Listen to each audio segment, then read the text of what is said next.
Hello investors, आज हम एक ऐसे कॉन्सेप्ट के बारे में बात करेंगे जो थोड़ा कॉम्प्लेक्स लगता है, लेकिन मैं आपको बिल्कुल ही सिंपल और इजी लैंग्वेज में समझाऊंगा। मैं बात कर रहा हूं डेरिवेटिव के बारे में। अगर आप स्टॉक मार्केट में नए हो और ये टर्म आपको थोड़ा कंफ्यूजिंग लगता है तो आप बिल्कुल सही जगह पर आए हो। चलिए आइए इसे डिटेल में समझते हैं। सबसे पहले डेरिवेटिव को समझने की कोशिश करते हैं। डेरिवेटिव एक ऐसा फाइनेंशियल इंस्ट्रूमेंट है जो किसी अंडरलाइंग एसेट के प्राइस पर बेस्ड होती है। एक छोटे एग्जांपल के थ्रू समझे तो पेट्रोल जो है वो क्रूड ऑयल का डेरिवेटिव माना जाता है, क्योंकि पेट्रोल क्रूड ऑयल में से बनता है। सो यहाँ पे पेट्रोल हो गया डेरिवेटिव और क्रूड ऑयल हो गया अंडरलाइंग एसेट। यानी कि अगर क्रूड ऑयल का प्राइस ऊपर जाता है तो ऑब्वियसली उसके डेरिवेटिव पेट्रोल का प्राइस भी ऊपर जाएगा, और उसी तरह से अगर क्रूड ऑयल का प्राइस नीचे जाएगा तो उसके डेरिवेटिव पेट्रोल का भी प्राइस नीचे जाएगा। इसका मतलब डेरिवेटिव का वैल्यू अंडरलाइंग एसेट के प्राइस पर डिसाइड होता है। ये तो आपको अब समझ में आ गया होगा। ये एसेट कुछ भी हो सकते हैं, एक स्टॉक, कमोडिटी, बॉन्ड्स या इवन करेंसी। एक एग्जांपल से समझते हैं। मान लीजिए एक स्टॉक का प्राइस 100 रुपए का है। अगर आपने उसका डेरिवेटिव बाय किया है 10 रुपए में तो उसका प्राइस डायरेक्टली स्टॉक के प्राइस से लिंक्ड होगा। अगर स्टॉक का प्राइस 110 रुपए का हो गया तो आपका डेरिवेटिव का वैल्यू भी बढ़ेगा और वो 11 रुपए का हो जाएगा। अगर स्टॉक का प्राइस 90 रुपए हो गया तो आपका डेरिवेटिव का वैल्यू भी गिर जाएगा और 9 रुपए का हो जाएगा। होप सो अब आपको इतना तो समझ आ गया कि डेरिवेटिव होता क्या है। तो अब बात करते हैं टाइप्स ऑफ डेरिवेटिव के बारे में। तो डेरिवेटिव टोटल 4 टाइप्स के होते हैं: future contracts, forward contracts, option contracts और स्वैप्स। आइए इसे एक एक करके डिटेल में समझते हैं। सबसे पहले समझते हैं फ्यूचर कॉन्ट्रैक्ट्स होते क्या है। फ्यूचर्स एक फाइनेंशियल कॉन्ट्रैक्ट है जिसमें बायर और सेलर डिसाइड करते हैं कि वो एक पर्टिकुलर एसेट को, जैसे कि स्टॉक, कमोडिटी या इंडेक्स को, एक स्पेसिफिक प्राइस पर फ्यूचर में बाय या सेल करेंगे। एक एग्जांपल के थ्रू समझे तो मान लीजिए आपको लगता है कि एक स्टॉक का प्राइस फ्यूचर में बढ़ने वाला है। आज स्टॉक का प्राइस 100 रुपए का है और आप डिसाइड करते हो कि एक महीने बाद आप उस स्टॉक को 110 रुपए पे खरीदेंगे। ये जो आपने एग्रीमेंट किया वो एक फ्यूचर कॉन्ट्रैक्ट हो गया। आपने ऑलरेडी डिसाइड कर दिया है कि फ्यूचर में आप किस प्राइस पर बाय या सेल करेंगे। फ्यूचर का मेन आइडिया यह है कि आप आज डिसाइड करते हो लेकिन ट्रांजैक्शन फ्यूचर में होती है। अब समझते हैं कि फ्यूचर कैसे काम करता है। मान लीजिए आपने एक फ्यूचर कॉन्ट्रैक्ट किया है जिसमें आपने एक स्टॉक को 100 रुपए पे बाय करने का एग्रीमेंट किया है, लेकिन आपने डिसाइड किया है कि आप फ्यूचर में उस स्टॉक को 110 रुपए पे खरीदेंगे। तो ये जो 10 रुपए का डिफरेंस है वो आपके प्रॉफिट का पोटेंशियल बन सकता है। अगर स्टॉक का प्राइस 110 हो गया तो आप 10 रुपए का प्रॉफिट कमा सकते हैं, लेकिन इसका उल्टा भी हो सकता है। अगर स्टॉक का प्राइस 90 हो गया तो आपको लॉस भी हो सकता है, क्योंकि आपने कॉन्ट्रैक्ट 100 रुपए पे किया था लेकिन मार्केट में स्टॉक का प्राइस 90 का हो गया है। फ्यूचर्स में आपको पूरी अमाउंट का पैसा नहीं देना पड़ता, आप सिर्फ एक स्मॉल परसेंटेज यानी कि मार्जिन पे करते हो और आप पूरे एसेट का फायदा उठाते हो। इसका मतलब है अगर आप 1000 का एसेट ट्रेड कर रहे हो तो आपको सिर्फ 100 या 200 रुपए ही लगते हैं, लेकिन प्रॉफिट या लॉस पूरे 1000 रुपए पे होता है। अगर स्टॉक का प्राइस ऊपर जाता है तो आप प्रॉफिट कमाते हो, अगर स्टॉक का प्राइस नीचे जाता है तो आपको लॉस होता है। फ्यूचर्स में आपको मार्केट का मूवमेंट प्रिडिक्ट करना पड़ता है, क्योंकि ये ट्रेड आपके प्रिडिक्शन पर बेस्ड होती है। अगला आता है फॉरवर्ड कॉन्ट्रैक्ट्स। सबसे पहले समझते हैं कि फॉरवर्ड कॉन्ट्रैक्ट्स होते क्या है। फॉरवर्ड कॉन्ट्रैक्ट एक कस्टमाइज्ड एग्रीमेंट होता है जिसमें बायर और सेलर डिसाइड करते हैं कि एक स्पेसिफिक एसेट को एक फ्यूचर डेट पे एक फिक्स्ड प्राइस पर बाय या सेल किया जाएगा। ये एक प्राइवेट एग्रीमेंट होता है जो usually over the counter trade होता है, यानी कि स्टॉक एक्सचेंज पर ट्रेड नहीं होता है। एक सिंपल एग्जांपल से समझे तो मान लीजिए एक स्टॉक का प्राइस आज 100 रुपए का है और आपको लगता है कि एक महीने बाद उसका प्राइस बढ़ने वाला है। आप एक फॉरवर्ड कॉन्ट्रैक्ट करते हो जिसमें आपने डिसाइड किया कि एक महीने बाद आप स्टॉक को 105 पे बाय करेंगे। आप दोनों ने डिसाइड कर लिया है कि प्राइस 105 ही होगा, चाहे मार्केट का प्राइस उस टाइम पे कुछ भी हो, कम हो या ज्यादा हो। तो ये एक फॉरवर्ड कॉन्ट्रैक्ट का एग्जांपल हुआ। इसका मतलब ये है कि आपने फ्यूचर में भी एक फिक्स्ड प्राइस पर एसेट को बाय या सेल करने का एग्रीमेंट किया है। अब समझते हैं कि फॉरवर्ड कॉन्ट्रैक्ट्स काम कैसे करते हैं। फॉरवर्ड कॉन्ट्रैक्ट्स कस्टमाइज्ड होते हैं, यानी बायर और सेलर अपने टर्म्स सेट करते हैं। आप प्राइस डिसाइड करते हो और डेट डिसाइड करते हो कि कब आप बाय या सेल करेंगे। ये कॉन्ट्रैक्ट स्टॉक, कमोडिटी, करेंसी या किसी भी एसेट पर हो सकता है। फॉरवर्ड कॉन्ट्रैक्ट्स एक्सचेंज पर ट्रेड नहीं होते, ये प्राइवेट पार्टीज के बीच होते हैं, इसलिए ये थोड़े से रिस्की हो सकते हैं क्योंकि पार्टीज के बीच ट्रस्ट होना बहुत ही जरूरी होता है, और एल्स सामने वाला पार्टी डिफॉल्ट भी कर सकता है, यानी कि अपने एग्रीमेंट से पलट भी सकता है। जब आप कॉन्ट्रैक्ट साइन करते हो तो एक स्पेसिफिक डेट डिसाइड की जाती है जब ट्रांजैक्शन कंप्लीट होगा। मान लीजिए आपने 1 महीने बाद का डेट सेट किया है, तो 1 महीने बाद आपको वो स्टॉक को बाय या सेल करना ही पड़ेगा। एक छोटे से एग्जांपल से समझे, मान लीजिए आप और एक सेलर फॉरवर्ड कॉन्ट्रैक्ट करते हैं और डिसाइड करते हैं कि 1 महीने बाद स्टॉक को 105 रुपए पे एक्सचेंज करेंगे। अगर स्टॉक का प्राइस मार्केट में 110 रुपए हो गया तो आपको 105 ही देना पड़ेगा, यानी कि आपको 5 रुपए का फायदा होगा। लेकिन अगर प्राइस 95 रुपए का हो गया तो भी आपको 105 रुपए ही पे करना होगा, यानी कि आपको 5 रुपए का नुकसान होगा। इसलिए फॉरवर्ड कॉन्ट्रैक्ट्स में जो प्राइस डिसाइड होता है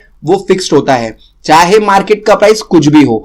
अब बात करते हैं कि फॉरवर्ड कॉन्ट्रैक्ट्स के रिस्क क्या होते हैं। तो पहला रिस्क ये होता है कि फॉरवर्ड कॉन्ट्रैक्ट्स प्राइवेट एग्रीमेंट होते हैं, तो अगर काउंटर पार्टी यानी कि सेलर या तो बायर अपनी कमिटमेंट को पूरा नहीं करता तो आपको लॉस हो सकता है। जैसे अगर सेलर अपने डिलीवरी से डिनाई कर दे तो आपको भी प्रॉब्लम आ सकती है। दूसरा रिस्क ये होता है कि फॉरवर्ड कॉन्ट्रैक्ट्स को एक्सचेंज पर ट्रेड नहीं किया जा सकता, तो आपको उन्हें सेल करना मुश्किल हो जाता है।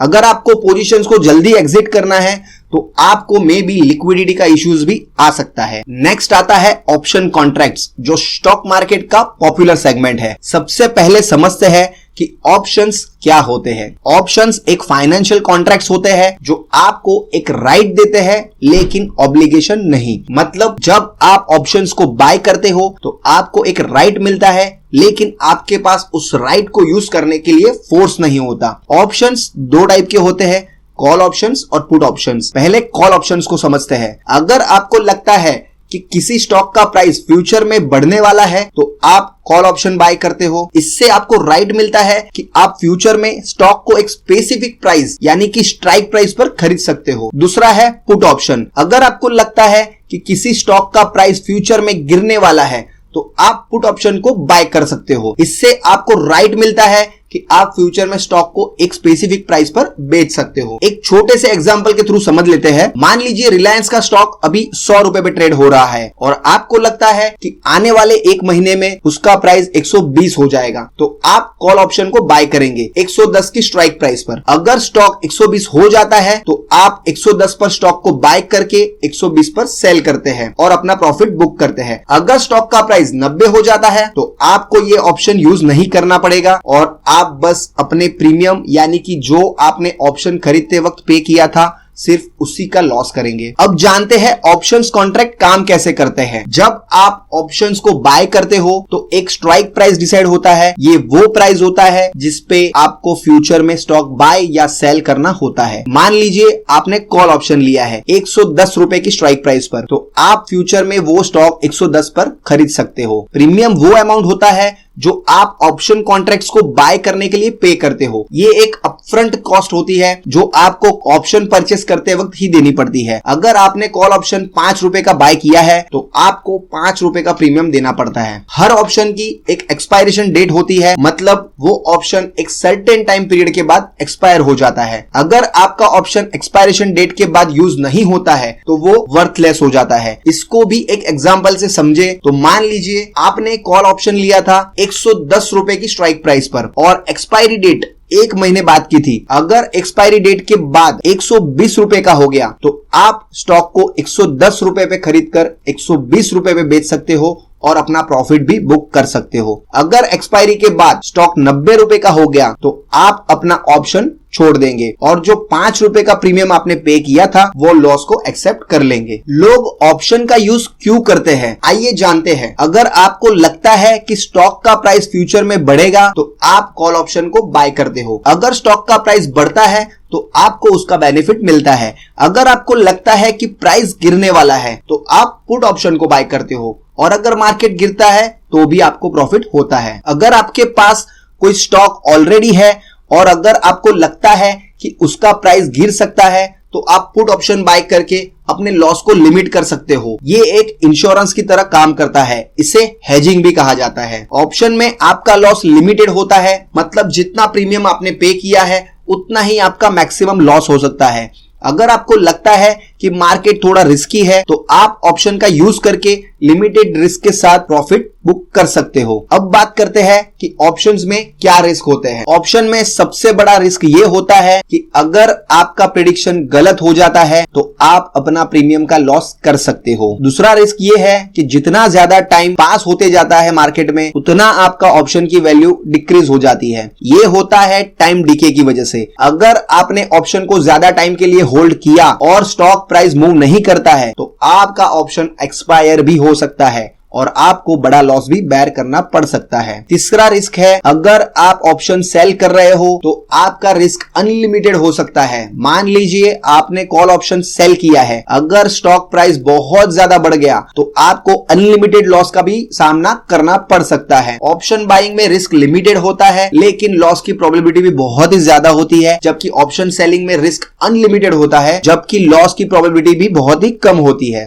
नेक्स्ट और लास्ट है स्वैप्स। पहले समझते हैं कि स्वैप्स होते क्या है। स्वैप्स एक फाइनेंशियल कॉन्ट्रैक्ट होते हैं जिसमें दो पार्टीज अपने फ्यूचर कैश फ्लो को एक्सचेंज करती है। मतलब ये कि एक ऐसा एग्रीमेंट होता है जिसमें एक पार्टी अपने फ्यूचर पेमेंट्स को दूसरी पार्टी के साथ स्वैप करती है। आइए जानते हैं कि स्वैप काम कैसे करता है। स्वैप का बेसिक आइडिया ये होता है कि दो पार्टीज अपने पेमेंट्स को एक्सचेंज करते हैं। स्वैप के कुछ कॉमन टाइप्स भी होते हैं, जैसे कि इंटरेस्ट रेट स्वैप, ये सबसे कॉमन टाइप होता है। मान लीजिए एक कंपनी को लोन पर फिक्स्ड इंटरेस्ट रेट पे करना पड़ रहा है, लेकिन कंपनी को लगता है कि फ्यूचर में इंटरेस्ट रेट्स गिरने वाले हैं, तो वो फ्लोटिंग इंटरेस्ट रेट पे स्वैप करना चाहती है। तो कंपनी दूसरी पार्टी के साथ एग्रीमेंट करती है और अपने फिक्स्ड रेट को फ्लोटिंग रेट के साथ स्वैप कर लेती है। इससे कंपनी को अपने पेमेंट्स में फ्लेक्सिबिलिटी मिलती है। दूसरा है करेंसी स्वैप। ये तब होता है जब एक कंपनी या पार्टी अपने फ्यूचर पेमेंट्स को डिफरेंट करेंसी में एक्सचेंज करती है। मान लीजिए एक कंपनी को डॉलर में पेमेंट करना है लेकिन वो चाहते हैं कि पेमेंट रुपीस में हो, तो दोनों पार्टीज अपनी करेंसी को स्वैप कर लेती है। इससे उन्हें एक्सचेंज रेट रिस्क मैनेज करने का मौका मिल जाता है। तीसरा है कमोडिटी स्वैप। ये स्वैप तब होता है जब दो पार्टीज अपने फ्यूचर कमोडिटी प्राइसेस को एक्सचेंज करती है। मान लीजिए एक कंपनी को ऑयल या गैस के प्राइस फ्लक्चुएशन का रिस्क है, तो वो एक कमोडिटी स्वैप कर सकती है जिसमें वो फ्यूचर कमोडिटी प्राइसेस को फिक्स कर सकती है। तो लोग स्वैप्स का यूज क्यों करते हैं, आइए समझते हैं। स्वैप का सबसे बड़ा यूज होता है रिस्क को मैनेज करना। अगर आपको लगता है कि आपको फ्यूचर में कुछ फाइनेंशियल रिस्क फेस करना पड़ सकता है, जैसे इंटरेस्ट रेट्स या करेंसी फ्लक्चुएशन, तो आप स्वैप्स का यूज करके अपने रिस्क को हेज कर सकते हैं। स्वैप्स का यूज करके आप अपने कॉस्ट को रिड्यूस कर सकते हो। अगर आपको लगता है कि मार्केट कंडीशंस आपके फेवर में जाने वाले हैं, तो आप अपना फाइनेंशियल स्ट्रक्चर स्वैप करके अपने कॉस्ट को ऑप्टिमाइज कर सकते हो। स्वैप्स का यूज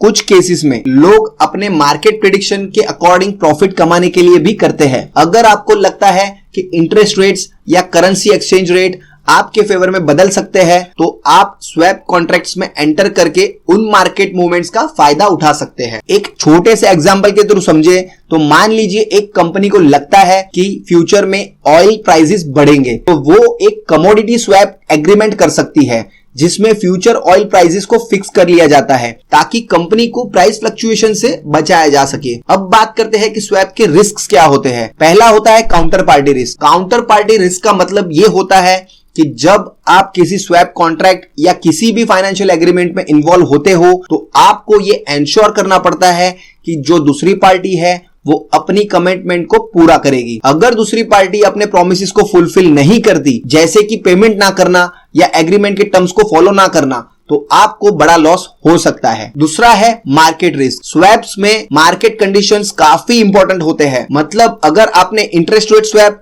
या करेंसी स्वैप किया है तो आपकी एक्सपेक्टेशंस के हिसाब से अगर मार्केट मूव करता है तो आपको फायदा हो सकता है, लेकिन अगर मार्केट आपके एक्सपेक्टेशन के खिलाफ चला जाता है तो आपको लॉस भी बेयर करना पड़ सकता है। तीसरा आता है कॉम्प्लेक्सिटी। स्वैप्स थोड़े कॉम्प्लेक्स फाइनेंशियल टूल्स है जो समझना थोड़ा मुश्किल हो सकता है, लेकिन अगर आप उन्हें प्रॉपरली नहीं समझते और अगर आप स्वैप्स को सही तरीके से यूज नहीं करते तो आपके लिए अपने रिस्क को मैनेज करना थोड़ा सा मुश्किल हो सकता है। हर स्वैप्स के टर्म्स, कंडीशंस और टाइमिंग्स बहुत ही इंपॉर्टेंट होते हैं।